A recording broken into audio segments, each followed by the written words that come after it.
Alright, first and foremost, I want to say Kalalal, Yahweh, Washem Yahushai, Washem Rakar Kodash, the honors to the elders and apostles of the Great Millstone, and double on. Double on still is a Great Millstone, and salutations to all the brothers pushing this work in all sincerity and in truth.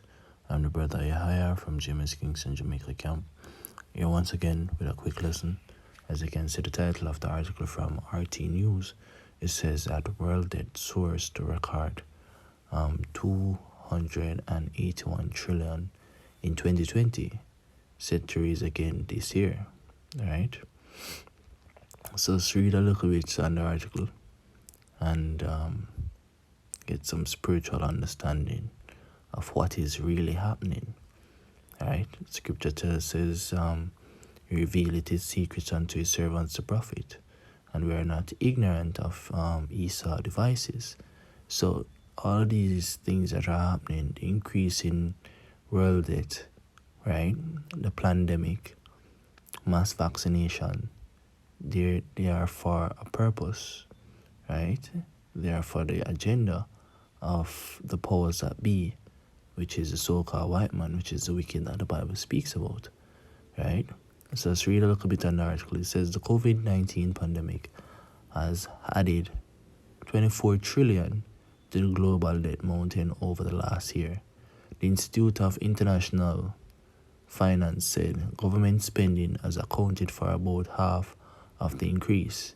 Right, so now this government spending can be attributed to military increase, spending of for the military, so military expenditures increased.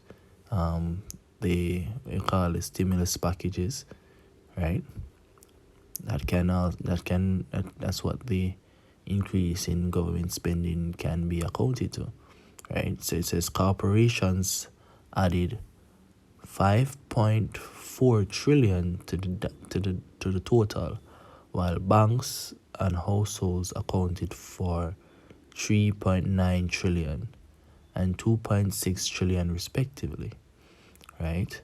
So with global debt now totaling a record 281 trillion, the ratio of debt to global GDP has risen 35 percentage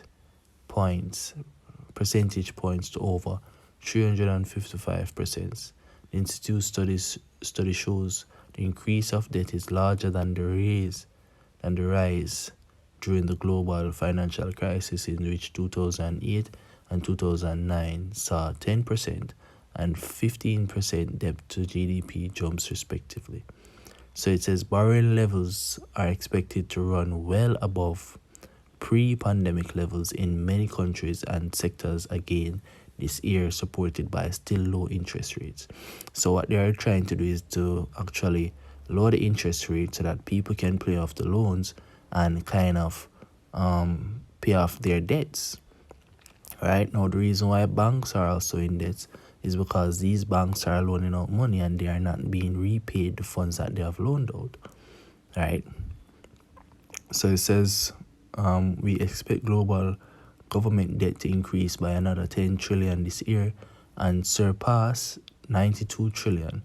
The IIF said, adding that slowing down support could prove even more challenging than it was after the financial crisis.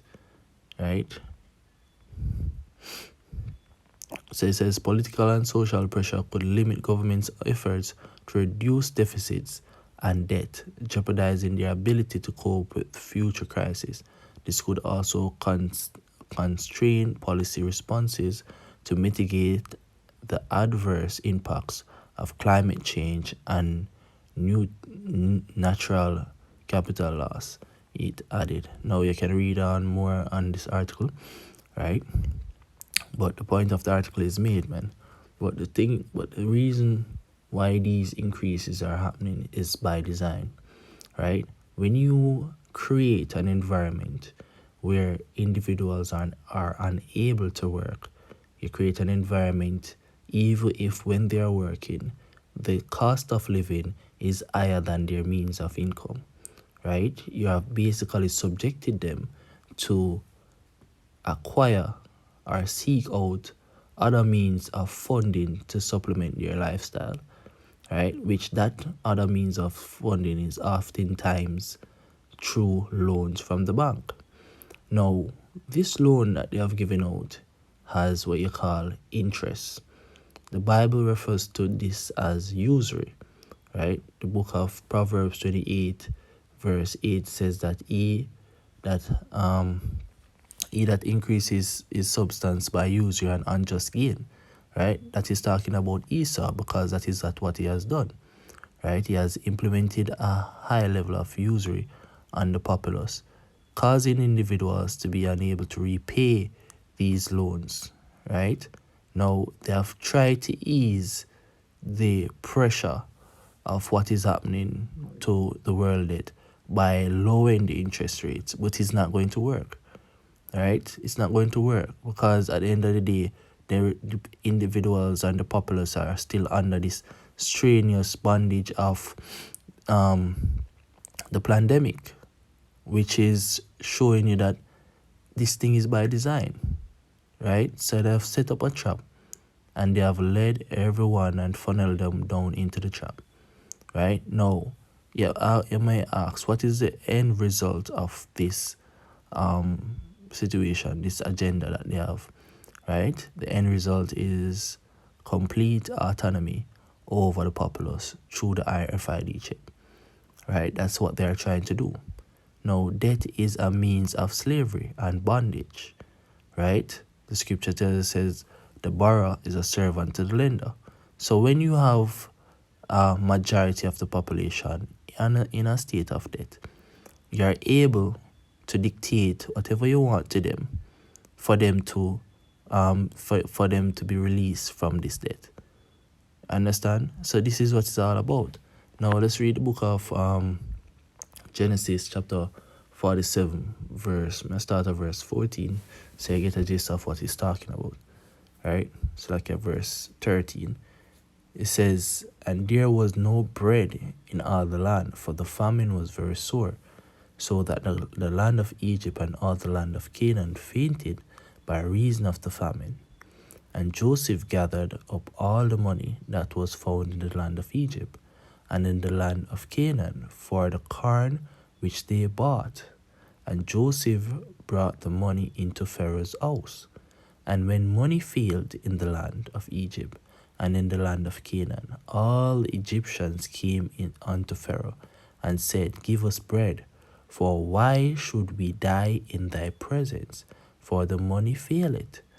And Joseph said, give your cattle, and I will give you for your cattle, if money fail. Understand? So this is an example of money failing in the land of Egypt. And this is what is going to happen right now. Money is going to basically become of no worth or no value. And you can see the means by which it's going to be like that. And that is when Esau will have his hooks in the population to get together and acquire more commodities and more wealth or more assets. Understand? So that is his whole agenda, man. So with that, that this sister was edifying unto the elect of nation of Israel. I want to say Kalalal, Yahweh, Ba'ashem Yoshai, Ba'ashem Rakar Kodash, the bonus to the elders and apostles of Grimstone, and salutations to all the brothers pushing this work in all sincerity and in truth. Shalom.